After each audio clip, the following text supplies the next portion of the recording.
రెండు నేను నిన్న కూడా చూశాను. వెంకటేశ్వర స్వామి దగ్గర రాజకీయాలు చేయొద్దని అందరినీ కోరుతున్నాను.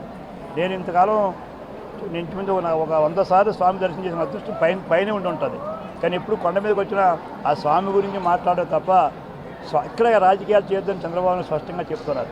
నేను అందరినీ కోరుతున్నాను, భవిష్యత్తులో ఏదైనా లోటుపాట్లు ఉన్నట్లయితే మనం రాయొచ్చు, మనకి ఇక్కడ బుక్ ఉంది చెప్పొచ్చు. కానీ దీన్ని కూడా రాజకీయం చేయాలని ప్రయత్నం చేస్తే అఖిలాండకోటి బ్రహ్మాండ నాయకుడు, ప్రపంచంలోనే ఇలాంటి దేవుడు, ఇలాంటి దర్శనం, ఇలాంటి భక్తులు ఉన్న దేవాలయం నేను ప్రపంచంతో తిరిగి వచ్చాను.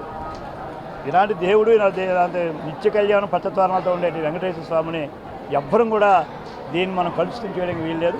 ఈ స్వామికి మనం గౌరవం ఇవ్వాలి. ఈ స్వామికి ఏమైనా లోటుపాట్లు ఏమైనా చిన్న జరిగితే మనవంతుగా భక్తుడిగా మనం సలహాలు ఇవ్వాలి తప్ప ఈ రకమైన రాజకీయ కార్యక్రమాలు చేయొద్దని అందరినీ విజ్ఞప్తి.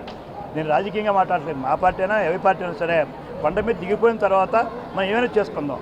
ఈ పరమ పవిత్రమైన ప్రతి పువ్వు, ప్రతి ఆకు, ప్రతి అడుగు పరమ పవిత్రమైన స్థలం ఇది, వైకుంఠం ఇది.